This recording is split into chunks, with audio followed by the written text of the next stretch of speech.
What's going on, everybody? Good afternoon. We've got a practice squad. Mostly the Seattle Seahawks now have a practice squad.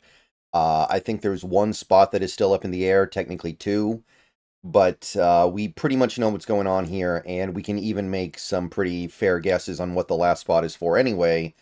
So we basically have our practice squad. It's been trickling out over the last 4 or 5 hours who was going to make it, and now we know what's up. So I'm not going to go through the string of tweets that got us to this point. I'm just going to highlight the one at the end and then go over to the Seahawks official website to take a look at who we have. So this tweet was sent out a little bit ago from the official Seahawks X account, and it basically signified that things were set for the time being.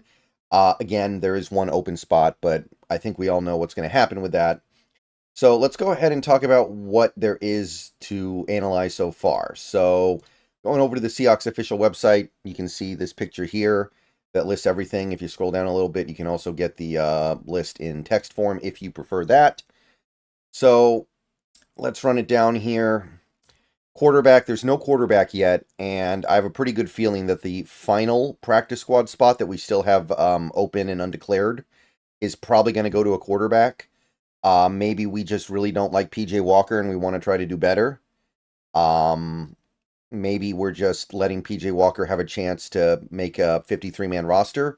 I don't know what's going on exactly, but I think we're going to add a quarterback at some point in the next couple of days here, and that'll be your final practice squad guy. Running back, we did get Holani, which is big. That's exciting. That's the guy that a lot of people, myself included, really wanted to make sure we could keep. So George Holani makes the practice squad to start the 2024 season. Hopefully he can stay there or he gets promoted at some point. Wide receiver, we had two, Cody White and Aesop Winston Jr. So those were the top two guys that I expected to make it for sure if they got through waivers, which they did. No Hayden Hatton, but that doesn't terribly surprise me, especially because we were able to keep these two. So it looks like Hatton's probably just gone, which is too bad in its own way. He was a fun player. No tight end. Oh, I'm sorry. One tight end, Tyler Mabry. He did make it. Again, I think that's probably because Westover is hurt and probably will revert to injured reserve when he comes back. And I do think he will come back. He'll be on the team, but I don't think he's going to make the actual active part of the practice squad this season. I think that he's just going to sit the year out with the injury and try again in 2025, where I think he'll have a pretty good chance of doing some damage, but it cannot happen right now. Offensive line, we had three tackles, although there is a little bit of a caveat with one of them. We have McClendon Curtis, who I don't really consider to be a tackle. I consider him to be a guard, but either way, he makes the team. You have Garrett Greenfield, who I thought would make the team. So the two offensive linemen that we kept in the tackle category, Curtis and Greenfield, are the two guys that I thought we were going to keep. So Curtis and Greenfield are here. And then you've got Max Percher. So Max Percher is a free 17th spot on the practice squad because I think he comes from European football, and the NFL has that pipeline system where teams that carry a UFL or a European player can have an extra spot on their practice squad to carry him. Which I think that's how we had a linebacker from Germany, Aaron Donkor, a couple years ago, and it was the same thing, right? We got to have Donkor for free because it was part of that pipeline to try to make it easier for players from Europe to come to the NFL.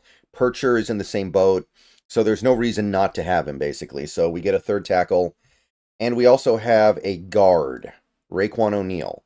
I didn't think O'Neal would make it, but he does squeeze on here as the final offensive player on the practice squad. So that means you have 1, 2, 3, 4, 5, 6, 7, 8 players on offense on the practice squad. One of them is on the free spot, and we're probably going to add a quarterback. So a little more than half of the practice squad goes to players on the offense. All right, so defensively, we have Keon Bars on the practice squad, who I did think was going to make it. And then you have Levelston, who I did not think was going to make it, but he squeezes on here. So 2 defensive linemen. Levelston bars, pretty good, pretty fair. Linebacker, we have 1, Patrick O'Connell, and then we have another one, Michael Barrett. So that makes a lot of sense because John Radigan got picked up by, I think it was the Carolina Panthers. So you can't have Radigan. And for the moment, Drake Thomas is on the 53-man roster. So O'Connell and Barrett make the practice squad. It is kind of unfortunate that we lose Barrett's rookie contract because he was a super cheap guy for the next 4 years. Now, I think we lose that. But we do keep him, so that's good. At least we didn't make the trade for nothing, right? So I guess we can be a little bit excited about that.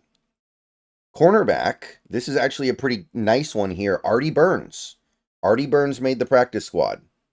So that means that odds are good he's going to be active early in the season. There's, I think it was Dugar who tweeted a little bit ago that it's expected that Artie Burns is going to get promoted for week 1 against the Broncos. And depending on what we see early on, we might feel the need to make him a full-time 53-man player, or we might just have him sit on the practice squad for most of the season. Just kind of depends on what we see at that point. So Artie Burns made it, so he's going to be the resident veteran on this practice squad because he has by far the most NFL experience of anybody on this list. So Artie Burns does make the practice squad. Not present would be DJ James, and at this point it looks like we're not going to have him. So DJ James just flat out doesn't make the team on either level, which, I mean, that's tough, but that's the way it goes.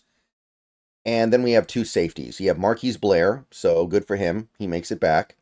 And we have Ty Okada. So we decided to keep 2 safeties instead of 2 cornerbacks. So no Carlton Johnson, by the way. Kind of surprised by that. Kind of disappointed. So that's it. Now, if you count, that's 1, 2, 3, 4, 5, 6, 7, 8, 9, 10, 11, 12, 13, 14, 15. So that means that we should have 2 spots open because we go to 17 because of Percher. But supposedly, one of those spots is going to be filled by Tyreek Smith.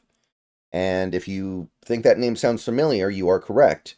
Because Tyreek Smith was a player we drafted a couple years ago out of Ohio State. He was an edge rusher, and there just wasn't really room for him initially. We had him on the practice squad for a little bit. I think he got hurt. And then he ended up in Arizona for a little bit, and now he's going to come back to the practice squad. So we get that guy back. So that's kind of cool, I guess, right? He was a 5th-round pick. We liked him enough to take him in the 5th round. Not terribly upset about that. So that is going to be the 16th, meaning we have 1 more spot. And technically that spot could go to a guy like a DJ James, I guess. But it seems very, very likely to me that we're going to pick a quarterback. I just don't know who. I don't know what quarterback that's going to be. So that's where we start to speculate a little bit. Maybe we just really, really don't like Walker. Maybe there's another consideration here. But as of right now, we don't know. So practice squad. Alphabetical order, once again, Michael Barrett, Keon Bars, Marquise Blair, Artie Burns, McClendon Curtis, Garrett Greenfield, George Holani, Devere Levelston, Tyler Mabry, Patrick O'Connell, Ty Okada, Raekwon O'Neal, Max Percher, Cody White, Winston Jr. Worth noting that some of the players that we weren't able to keep did get picked up by other teams, like Jamie Sheriff, John Radigan, D. Eskridge went to Miami. So there was some stuff where we just didn't have a choice.